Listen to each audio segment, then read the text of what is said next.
In this video, we'll be taking a look at 25 LEGO techniques you didn't know, and at the end of the video, make sure to write down in the comments which one was your favourite. So without further ado, let's begin.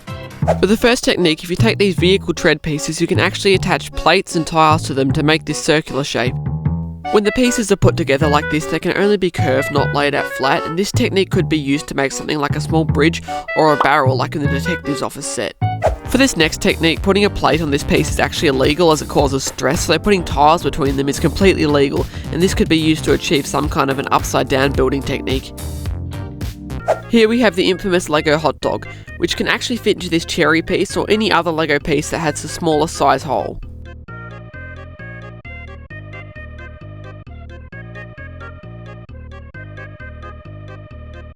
I think you'll have to agree that it makes some minifigures look much more intimidating. Here we have this relatively new bar piece, and if you take two studs with holes and put two cylinders on them, you can have a technique that has studs going both ways. This could potentially be pretty useful for upside down building. On the neck of this snake we have these big and interesting tube pieces, which are used here to make an oversized hot dog.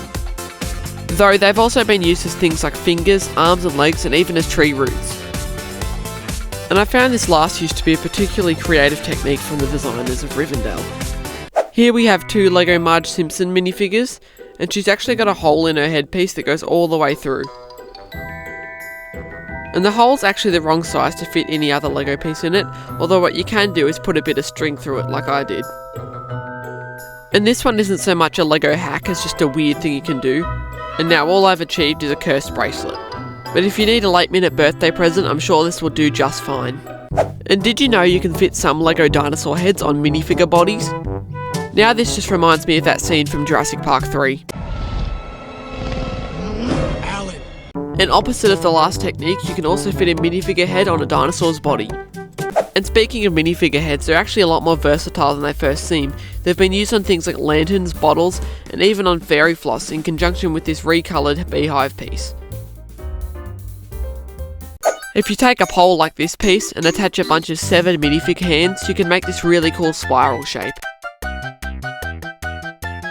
This bowl piece is useful for many things such as a toilet, flower pot, or even as a funny hat.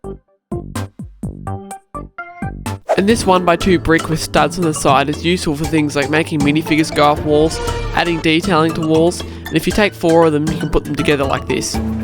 These pieces are intended to be roller skates, though they can also be used to represent things such as miniature cars, or in the case of a new Ninjago set, 2 stone statues. This large and interesting slope piece is usually used as a ramp, though it can also be used as the roof of something, and if you take 2 and lean them like this you can make a tent. This modified 1x2 tile I have here was originally used for gold and silver bar pieces. It can also be used to detail the front of cars, the roofs of structures, or even as a phone. Hello? This small 1x1 piece here is usually used by superhero minifigures to represent them using their powers. Though some other interesting uses I found for it are holding stuff, using it backwards as a door handle, or even using it as a miniature seesaw. This specialised wand piece, which was originally introduced for the Harry Potter line in 2018, is incredibly versatile. It can be used to look like drumsticks, a sharp object, or even an arrow fired from a bow. And this here piece with bars is usually used as a gate or a fence out the front of someone's house, though it can also be used as a ladder or even prison bars on a cell. And I believe this flower piece was originally introduced in the Trolls sets in 2020. You can turn it upside down and make a miniature looking tree, or a seat if that suits your needs better. And also the petals of the flower remind me a lot of the Demogorgon's head. And this small little slope piece, which was introduced nearly 10 years ago, is one of the most useful pieces LEGO have made. It's great for things like detailing the front of cars, smoothing off any bumpy surface, or even using it as a miniature slide for microfigures. And whilst we're on the topic of microfigures, let me show you one of my favourite things to do with them. Micro-scale minifigures are usually used to represent trophies, toys, or Ant-Man.